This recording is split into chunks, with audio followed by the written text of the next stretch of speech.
মৰমৰ ছাত্ৰ-ছাত্ৰীসকল, তোমালোকে যদি নবোদয় ক্লাছ 6ৰ এন্ট্ৰেন্স এক্সাম দিম বুলি ভাবিছা, তেতিয়াহ'লে তোমালোকে অনলাইন আবেদন কৰিব লাগিব। আৰু সেই অনলাইন আবেদন কৰিবৰ কাৰণে জৱাহৰ নবোদয় বিদ্যালয়ে অনলাইন লিংকটো খুলি দিছে। অৰ্থাৎ তোমালোকে এতিয়া অনলাইন আবেদন কৰিব পাৰিবা। আৰু অনলাইন আবেদন কৰাৰ অন্তিম তাৰিখ দিছে, চোৱা ইয়াত তোমালোকে দেখিবলৈ পাইছা 29 জুলাই 2025 তাৰিখে। সো তোমালোকে 29 জুলাই 2025 তাৰিখৰ ভিতৰতে অনলাইন আবেদন কৰিব লাগিব। কেনেকৈ কৰিবা মই তোমালোকক অকমান দেখুৱাই দিছো, ঠিক আছে। সো আটাইতকৈ আগত তোমালোকে কি কৰিব লাগিব, তোমালোকৰ মোবাইল বা ল্যাপটপ ডেস্কটপত থকা কোনোবা এটা ব্ৰাউজাৰত যাবা আৰু ব্ৰাউজাৰত গৈ পেলাই ইয়াত সাৰ্চ বাৰ যে দেখিবা, এই সাৰ্চ বাৰটোত তোমালোকে JNB বুলি টাইপ কৰিবা। তাৰ পিছত একেবাৰে ওপৰত তোমালোকে দেখিবলৈ পাবা ইয়াত নবোদয় বিদ্যালয় সমিতি। সো ইয়াতে তোমালোকে ক্লিক কৰি দিবা। নবোদয় বিদ্যালয় সমিতিত ক্লিক কৰাৰ পিছত এনেকুৱা এটা লিংক দেখিবলৈ পাব। ইয়াতে একেবাৰে তললৈ আহিবা। তললৈ আহিলে তোমালোকে দেখিবলৈ পাবা ইয়াত চোৱা click here to submit online application for class 6 JNVST 2026 you may apply here. গতিকে ইয়াত তোমালোকে কি কৰিব লাগিব, ক্লিক কৰিব লাগিব। এই লিংকটো মই এই ভিডিঅ' ডেছক্ৰিপশ্যন বক্সত দি দিম, তোমালোকে তাত গৈ ডাইৰেক্ট ক্লিক কৰিলে এই পেজটোলৈকে আহিব পাৰিবা। আৰু ইয়াতে আহি পেলাই তোমালোকে কি কৰিব লাগিব, ইয়াতে চোৱা দেখিবলৈ পাইছা click here for registration for class 6 JNVST 2026-27 ইয়াতে ক্লিক কৰিবা ইয়াত, ঠিক আছে। ইয়াত ক্লিক কৰিলে তোমালোকে নেক্সট পেজত দেখিবলৈ পাবা এনেকুৱা এটা পেজ। আৰু ইয়াতে চোৱা কি কি দেখিবলৈ পাইছা, ইয়াত এইকেইটা তোমালোকে ড্ৰপ ডাউন মেনুত ক্লিক কৰি পেলাই সিলেক্ট কৰিব লাগিব। প্ৰথমটো কি বুলি সিলেক্ট কৰিবা, চোৱা ইয়াত নো সিলেক্ট কৰিবা। কেলে ইয়াত কৈছে যে তুমি পঞ্চম শ্ৰেণী পাছ কৰিছা নেকি বুলি সুধিছে, গতিকে নো বুলি দিব লাগিব।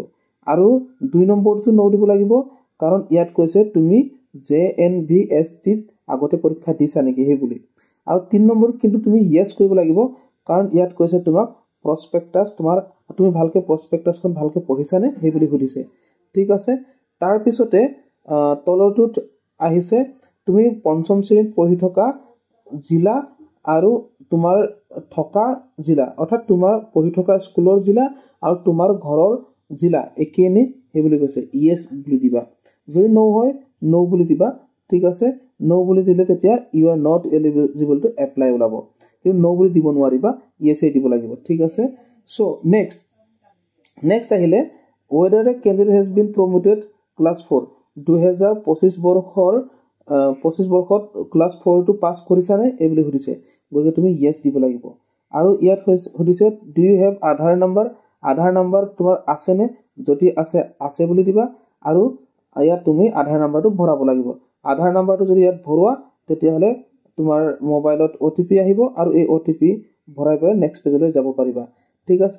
তাৰ পিছত নেক্সট পেজত তোমাৰ গোটেইবোৰ ফিল আপ কৰিব লাগিব। সো ইয়াত যদি আধাৰ নাম্বাৰ নাথাকে তেতিয়া কি কৰিবা, আধাৰ নাম্বাৰ নাথাকিলে নো বুলি দিবা। আৰু নো বুলি যদি দিয়া তেতিয়াহ'লে ইয়াত বেলেগ এটা ডকুমেণ্টছ আপলোড কৰিবৰ কাৰণে ওলাব।